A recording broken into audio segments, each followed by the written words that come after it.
So why are institutional churches, and by that I mean just about any and all churches in the Western Hemisphere, why are they so useless, pointless, and hopeless? And I mean all three of those, and I will explain that in a minute. Why is this happening? Why are tens of millions of people walking away from them every year? And understandably so, they should. Though there's also a certain tragedy involved in that, and I'll talk about that too. So why is this happening? And in what sense exactly are they hopeless, pointless, and useless? The order doesn't matter here. The thing that matters is that all three are a huge problem, and the institutional church is not going to solve this. Not yours and not the one down the road.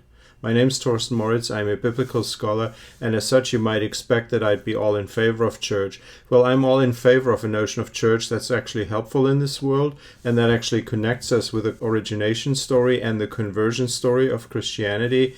My point is institutional churches are incapable of doing this. They're often also unwilling to do it. What they are willing to do is to become the next pyramid that's somehow sexier than the one down the road, and people see straight through it, and they've had enough, and they leave. If they want a sexy pyramid that's run top down with a few leading the many and institution becoming like the show that you attend, there's better stuff out there in the world. So let's take the first one, pointlessness. How are they pointless? Well, they literally do not have a point. I would encourage you to walk into a church and ask the leaders, because usually they're leaders, right? It seems like we can't do it without having leaders, without the few managing the many. Walk into a church and ask them, if you can get close to them, what is your point for existing in this world?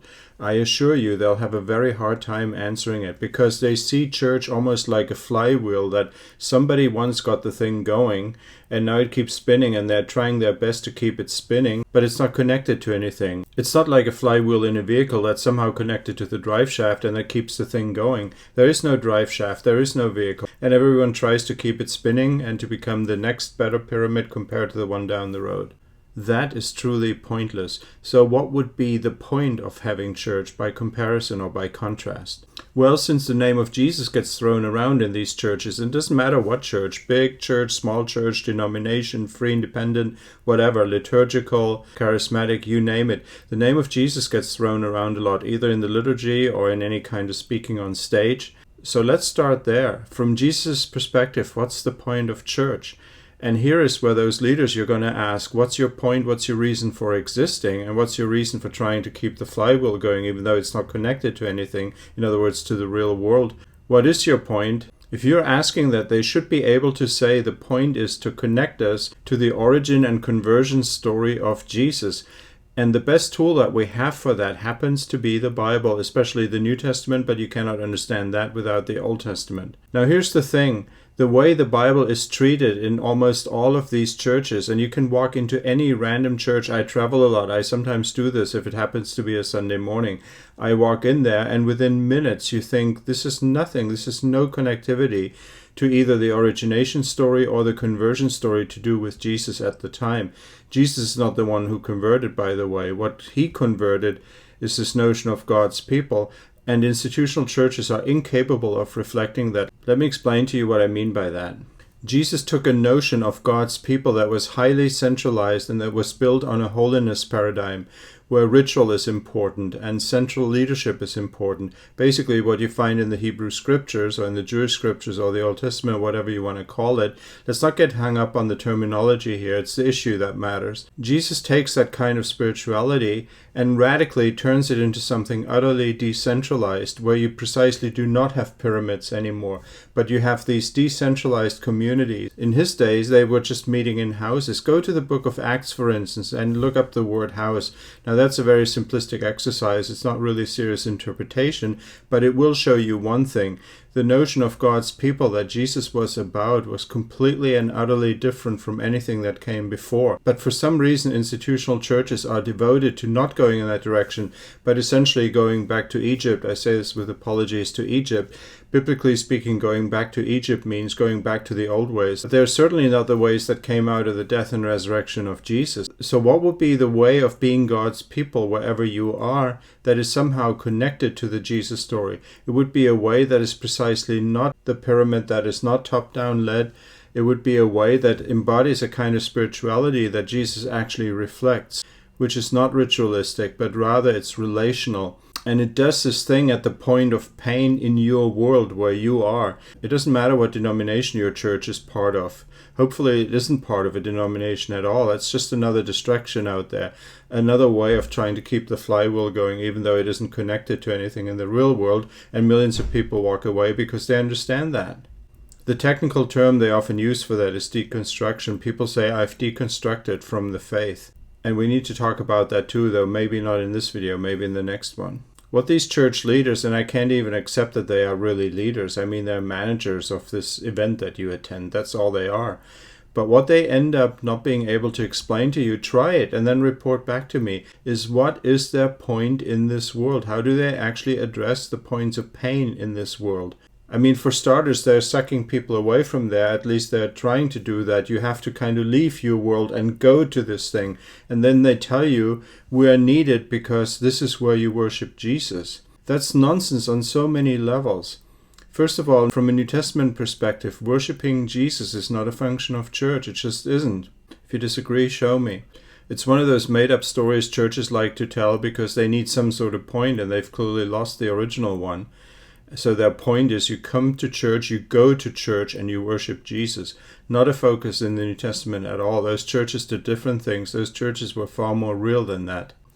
Now here's the kicker. If churches actually had a point, if they had a point that is biblical, and by that I don't mean copying what the Bible does, by that I mean being connected to the Jesus story, if they actually had that point, if they actually understood it, they would be saying to each other, hey, we're supposed to reflect a kind of humanity, a way of being human in that world that is hopeful to the world at large and that reflects the reasons why Jesus died and created, as New Testament repeatedly says, a new kind of humanity. So you find that kind of language, so for instance, in Ephesians 2, right? But show me a church leader who understands that at any level. Please do, show me one. I want to talk to that person. It's going to be hard for you, though, to find anyone who does. Now, that would be a point worth having and pursuing. But if we did that, our churches would look very different than these pyramids. These pyramids are basically saying to the world, hey, we're just another show where the few dominate the many.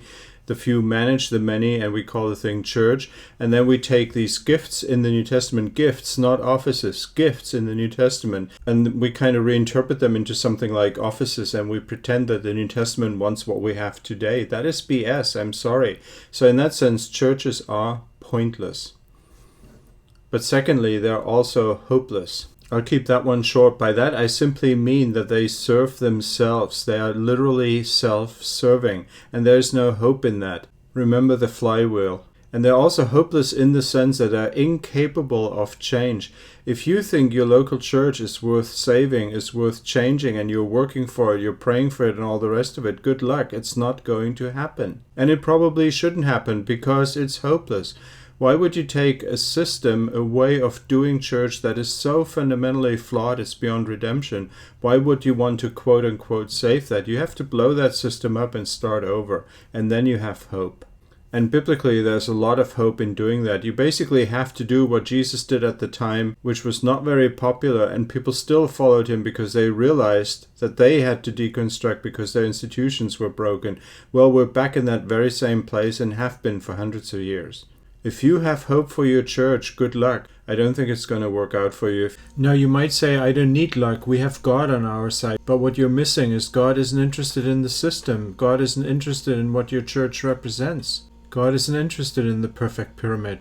God is interested in people having their faith and living out their communal faith in the place where they actually live. And people typically live in houses. It's no accident that the book of Acts is full of stuff that happens in the houses. And have you ever noticed that in the Gospels, the good stuff always happens in houses? It's the bad stuff that happens in the synagogue and in the temple. And there you have it. If you have a success story for us in terms of an institutional church that got their act together and that actually became a real church worth having, a church with a point, I'd love to hear about it. It's extremely rare, at least in the Western Hemisphere. And number 3, they're useless. How are they useless?